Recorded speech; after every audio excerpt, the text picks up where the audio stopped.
Good morning everyone. मैं Ajita Saraswati, Chanakya college of education से।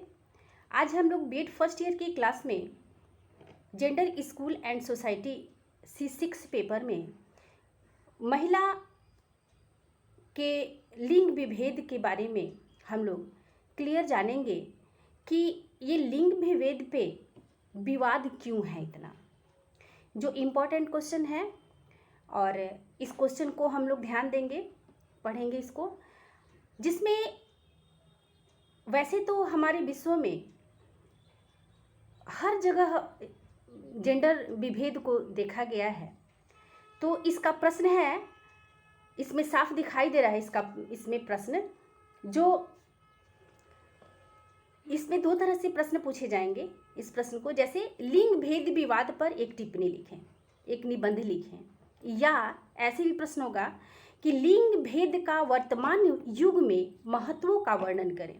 तो दोनों ही रूपों में हम जो उत्तर देंगे, आंसर देंगे, वो इस प्रकार होगा कि विश्व का आकार छोटा होता जा रहा है। क्यों? क्योंकि मुद्दा किसी एक राष्ट्र की सीमाओं के अंतर्गत उत्पन्न नहीं है, या एक सीमा के उत्पन्न ये समस्या नहीं है, एक राष्ट्र की ये समस्या नहीं है, पूरे विश्व की समस्या है। और यह एक अंतर्राष्ट्रीय विषय हो गया है जिसमें महिला के साथ भेद विभेद किया जाता है। तो इस पे हम लोगों ने वैश्वीकरण की प्रक्रिया में भी हम लोगों ने देखा कि वैश्वीकरण की प्रक्रिया ने सभी राष्ट्रों की समस्याओं को परस्पर संयुक्त कर दिया है। और यह विषय इस तथ्य पर बल देता है कि शारीरिक संरचना के आधार पर पुरुष तथा स्त्री के मध्य विद्यमान प्राकृतिक असमानताओं को भी स्वीकार किया जा सकता है, परंतु सामाजिक, आर्थिक तथा राजनीतिक आधार पर पुरुष तथा स्त्री में भेद करने का कोई औचित्य नहीं है। हम इन सभी विभेदों को, एक शारीरिक बनावट जो है वो अलग चीज़ है, लेकिन हर व्यक्ति के अंदर जैसे समान शिक्षा है, जैसे उनके अंदर सामाजिक भाव जो है वो सही हो, एक समान हो सकता है, आर्थिक स्थिति की उनको भी ज़रूरत हो सकती है, राजनीतिक आधार उन्हें भी दिया जाए, उन्हें भी मान सम्मान दिया जाए, तो इसमें विभेद करने का कोई औचित्य नहीं है। ऐसा करना मानवता तथा अधिकारों की धारणा के विरुद्ध है। इसमें मानवता का भी हनन है, जिसमें स्त्री भी एक मानव रूपी है जैसे एक पुरुष मानव है। तो इस धारणा के भी ये विरुद्ध है। अब बात करते हैं वर्तमान युग की। वर्तमान समय में संयुक्त राष्ट्र संघ द्वारा प्रतिपादित सत शासन के सिद्धांत का संपूर्ण विश्व में जोरदार प्रचार तथा प्रसार किया जा रहा है। क्यों किया जा रहा है? क्योंकि वहाँ जो है, जैसे कि संयुक्त राष्ट्र संघ जो है, उसमें ये चीज़ का आया कि जब हम स्वशासन करते हैं तो स्वशासन में किसी एक को शिक्षित करना या किसी एक को आर्थिक स्थिति स्ट्रांग समझना, उसको हर तरह से सही समझना, ये सद शासन की नियति नहीं है। तो उन्होंने ये किया, ये प्रचार प्रसार पे जोर दिया कि हम क्या करें कि लिंग विभेद नहीं करें। तो शासन में कानून के शासन तथा मानव अधिकारों पर बहुत बल दिया गया। विधि का शासन का लिंग पर आधारित भेद को स्वीकार नहीं करता है। वो कहता है कि पुल्लिंग तथा स्त्रीलिंग के सांस्कृतिक तथा सामाजिक आधार पर लिंग ही विचारधारा। तात्पर्य यह है कि संपूर्ण विश्व में महिलाएं उत्पादन के मामलों में के संबंध में निरंतर लाभकारी स्थिति में रही है। उनको प्राणी शास्त्रीय सिद्धांतों के आधार पर संतान को उत्पन्न करने का यंत्र अथवा उपकरण स्वीकार नहीं किया गया है। ये जो धारणा होती है कि हाँ, महिला, उसको सिर्फ कपड़े और भोजन दे दिया हमने, और वो सिर्फ एक ऐसी ये है कि वो हमारे वंश वृद्धि के लिए ही आवश्यक है, इस चीज़ को वो क्या करता है, वो नकारता है, वो स्वीकार नहीं करता। स्त्री तथा पुरुष में श्रम तथा साधनों के स्वामित्व के विषय में भी पर्याप्त विभेद देखने को मिलता है। हम हर जगह देखते हैं इस बात को कि लिंग विभेद वर्तमान समय में जीवन का सार्वभौमिक तत्व बन गया है। तो इस स्तर से विश्व के अनेक समाजों में, विशेषकर विकासशील देशों में, महिलाओं के साथ तथा उनको पुरुषों के समान राजनीतिक तथा के साथ समाज में प्रचलित विभिन्न कानून, रूढ़िगत नियमों के आधार पर विभेद किया जाता है तथा उनको पुरुषों के समान राजनीतिक तथा सामाजिक अधिकारों से वंचित कर दिया जाता है। इसमें कुछ विद्वानों ने मत भी दिए हैं अपने, जैसे कि हम इसमें देख पा रहे हैं कि फेमिनिस्ट विद्वान के अनुसार, फेमिनिस्ट जो हैं वो हमारी सोशल स्टडी में एक महान विद्वान हुआ करते थे। उन्होंने अपने अध्ययन में, अपने रिसर्च में पाया कि लिंग को स्त्री पुरुष विभेद के सामाजिक संगठन अथवा स्त्री पुरुष के मध्य असमान संबंधों की व्यवस्था के रूप में परिभाषित किया जा सकता है। लेकिन उन्होंने इस विभेद को नहीं बताया है कि जिस प्रकार वो शारीरिक रूप से विभेद करते हैं तो वो चीज़ उनके मान सम्मान या किसी भी तरह से जो हम एक पुरुष को देते हैं मान सम्मान या जो कि हर तरह से वो सही है, ये चीज़ का हम भेद नहीं कर सकते हैं।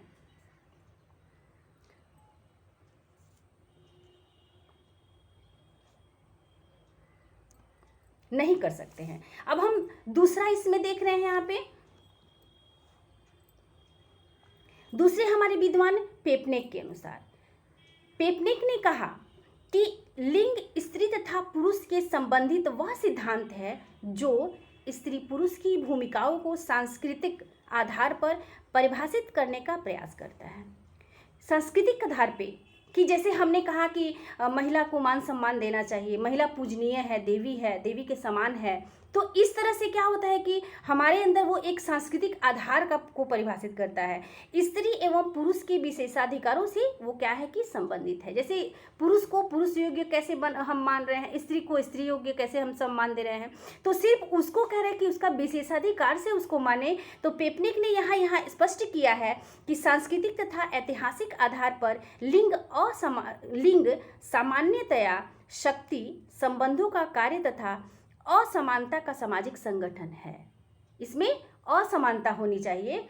इसमें जो है उनके कार्य के आधार पर, जैसे उनको कहा गया कि वो क्या करें, घर में अपने कार्य को करेंगी, फिर कहा गया कि वो घर के कार्यभार को संभालेंगी और पुरुष जो बाहर के कार्यभार को संभाल, तो यहाँ पे कार्य के अनुसार बांटा गया। पेपनिक ने यहाँ पे स्पष्ट किया है कि कार्य के अनुसार उन्हें बांटा गया।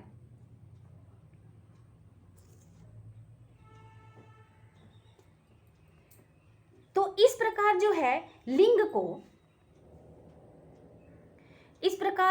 को सामाजिक तथा सांस्कृतिक संगठनों की स्थिति के आधार पर माना जा सकता है कि लिंग के आधार पर स्त्री तथा पुरुषों के मध्य विभिन्नताएं सामाजिक असमानताएं के संगठन में से संबंधित है।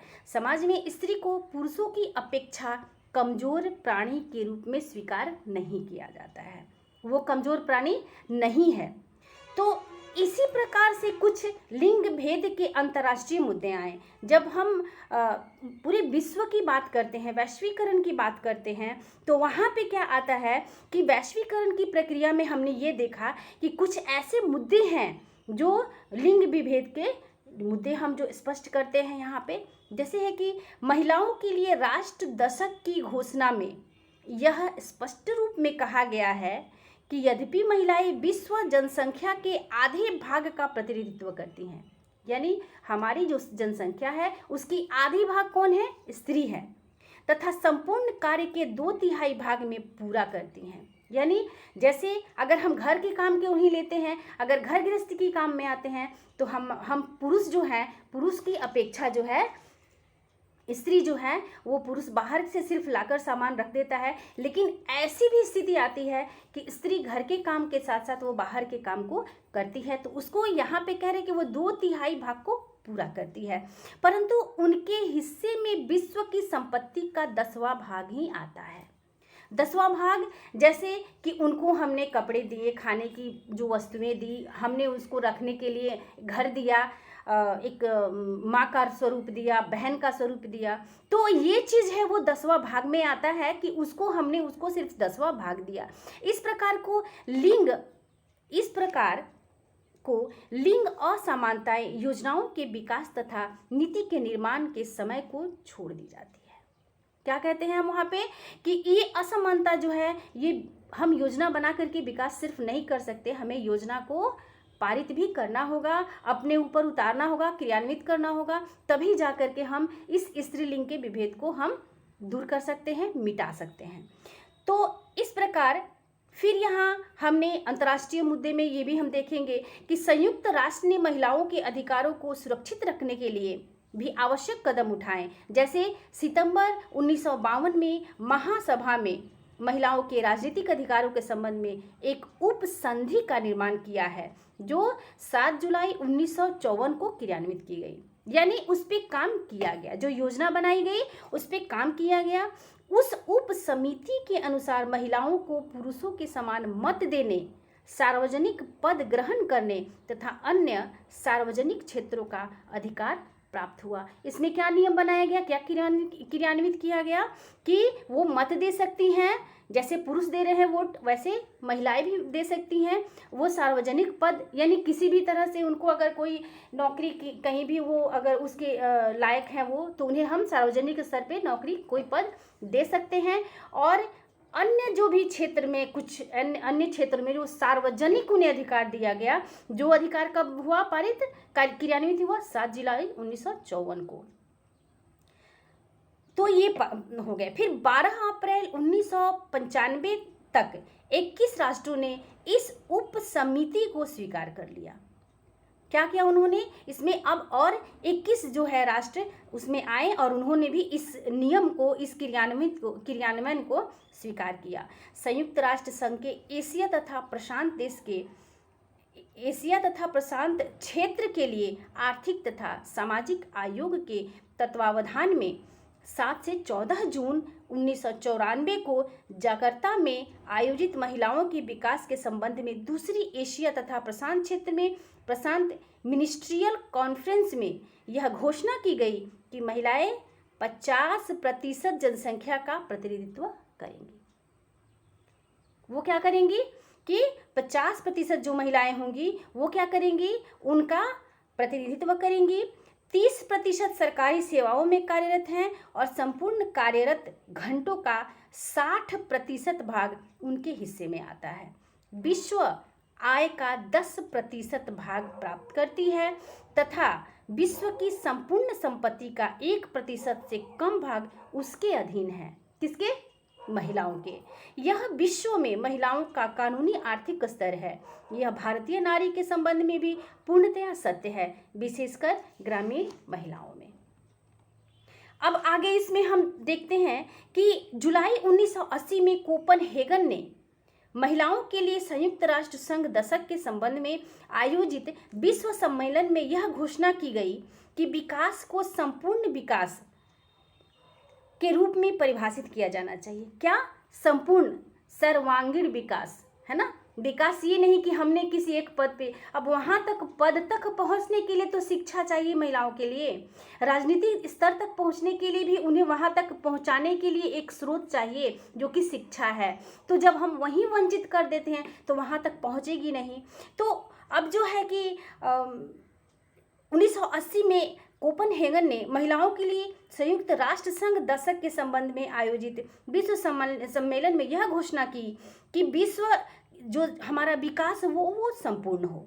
विकास व्यक्ति की राजनीतिक हो, आर्थिक हो, सामाजिक तथा सांस्कृतिक प्रगति से संबंधित हो। महिलाओं के विकास को केवल सामाजिक विकास तक ही सीमित नहीं किया जाना चाहिए, बल्कि इसे विकास की समस्त बीमाओं में के एक आवश्यक तत्व के रूप में देखा जाना चाहिए। जैसे कि हम राजनीति हो, हमारा सामाजिक अधिकार हो, आर्थिक अधिकार हो, तो इसमें भी महिला को हम पर्याप्त